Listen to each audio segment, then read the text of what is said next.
मित्रद्रोह का फल। यह कहानी मित्रद्रोह का फल है। तो यह कहानी आप लोगों को पसंद आए तो लाइक एंड सब्सक्राइब जरूर करिएगा। तो चलो स्टार्ट करते हैं। बहुत साल पहले हिम्मत नाम के नगर में दो पक्के दोस्त धर्म बुद्धि और पाप बुद्धि रहा करते थे। एक दिन पाप बुद्धि के मन में ख्याल आया कि कोई ना दूसरे नगर जाकर कुछ पैसा कमाया जाए। इतना सोचते सोचते पाप बुद्धि के मन में हुआ कि वो धर्म बुद्धि को भी साथ लेकर जाएगा, जिससे दोनों खूब सारा पैसा कमाएंगे और फिर लौटते समय वो धर्म बुद्धि से उसका पैसा किसी तरह से हड़प लेगा। अपनी चाल को पूरा करने के लिए उसने धर्म बुद्धि को दूसरे शहर जाने के लिए मना लिया। दोनों अपने नगर में खूब सारा सामान लेकर दूसरे शहर पहुंच गए। कुछ महीनों तक वहीं रहकर धर्म बुद्धि और पाप बुद्धि ने सामान को काफी अच्छी कीमत में बेचा। जब दोनों ने अच्छी खासी रकम इकट्ठा कर ली तो दोनों एक दिन अपने नगर की ओर लौटने लगे।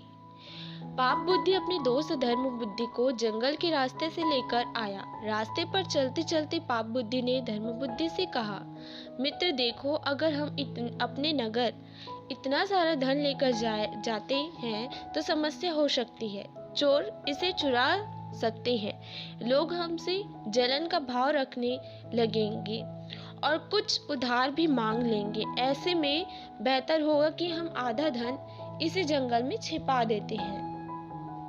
धर्म बुद्धि ने पाप बुद्धि की बातों पर यकीन करके धन को छुपाने के लिए हाँ कर दी।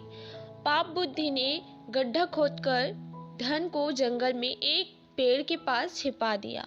फिर कुछ दिनों बाद बिना अपने दोस्त को बताए पाप बुद्धि मौका देकर अकेले सारा धन उस जंगल से लेकर आ गया। समय बीतता गया और एक दिन धर्म बुद्धि को पैसे की जरूरत पड़ी तो धर्म बुद्धि सीधे अपने मित्र पाप बुद्धि के पास गया और कहने लगा, मुझे पैसों की जरूरत है, जंगल से पैसे निकाल कर ले आते हैं।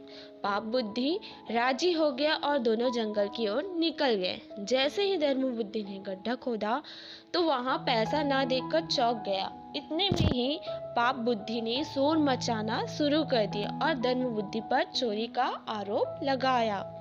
हो हल्ला होने के बाद पाप बुद्धि न्यायालय पहुंचा। न्यायाधीश ने सारा मामला सुना तो सच्चाई का पता लगाने के लिए अपनी दिव्य शक्ति से परीक्षा लेने का निर्णय लिया।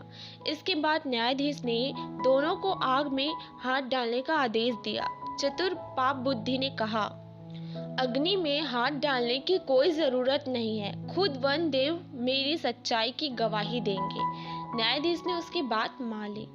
धूर्त पाप बुद्धि पास के ही एक सूखे पेड़ में छिप गया। जैसे ही न्यायाधीश ने वन देवता से पूछा कि आखिर धन की चोरी किसने की, तो जंगल से आवाज आई, धर्म बुद्धि ने चोरी की है।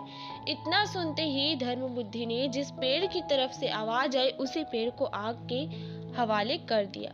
आग लगते ही पेड़ से चिल्लाते हुए पाप बुद्धि बाहर निकला और झुलसी हालत में सारा सच बयां कर दिया। सच्चाई का पता चलते ही न्यायाधीश ने पाप बुद्धि को फांसी की सजा सुना दी और धर्म बुद्धि को उसके पैसे दिलवा दिए। तो इस कहानी से यह सीख मिलती है कि दूसरे के लिए बुरा सोचने वाले के साथ बुरा ही होता है।